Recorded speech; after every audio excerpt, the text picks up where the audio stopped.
손흥민 월드컵에서 마스크를 쓰고 뛴 이유는?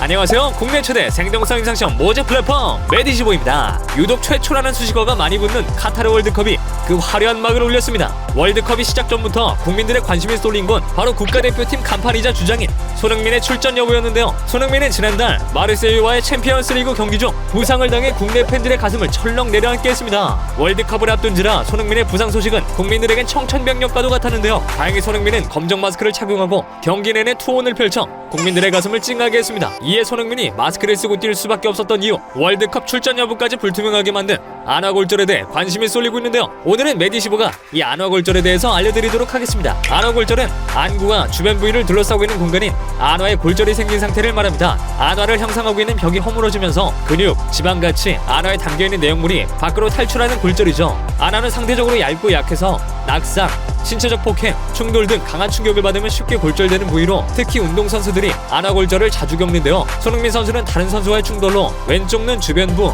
안면뼈가 함몰된 것으로 알려졌습니다. 얼굴에 강한 충격을 받은 후 코를 풀었을 때 다친 쪽 눈이 심하게 부풀어 오른다면 안화골절을 의심할 수 있는데, 이는 코를 풀면 골절이 생긴 것을 통해 공기가 안화 내로 들어가기 때문입니다. 이외에도 안구가 함몰되거나 부정교합, 출혈 등이 나타날 수 있습니다.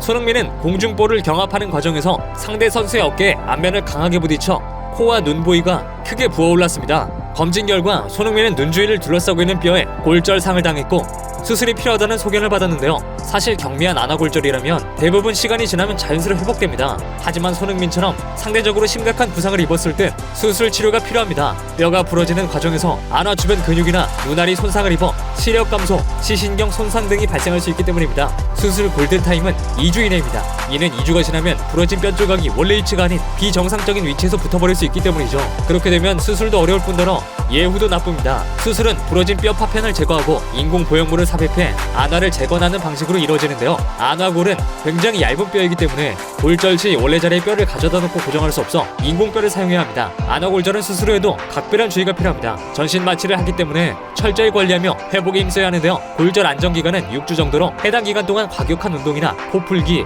안구 압박 등의 물리적 충격을 피해야 합니다. 보통 6개월에서 1년 정도면 완전히 안정되기에 이외에는 비교적 자유롭게 일상생활을 할 수 있습니다. 이상으로 안화골절에 대해 알아봤는데요. 손흥민 선수는 안화골절의 부상을 안고도 우루과이와의 첫 경기에서 풀타임을 뛰었습니다. 사실상 안화골절의 부상으로 수술을 받은 후 3주 만에 치르는 경기인지라 출전 자체만으로도 기적인 상황이었는데요. 하지만 월드컵 출전에 강한 의지를 보인 손흥민은 마스크를 착용하고 그라운드를 누볐습니다. 부상 투혼을 펼친 캡틴 손흥민을 비롯한 한국 대표팀 선수들에게 다시 한번 응원의 박수를 보내며 남은 경기에서 모두 부상 없이 무사히 잘 마치길 바랍니다. 지금까지 생동성 시험 참여하고 사례비도 받아가는 플랫폼 메디시보였습니다. 구독과 좋아요, 알림 설정 잊지 마시고 다음에도 더 유익한 정보로 찾아오겠습니다. 감사합니다.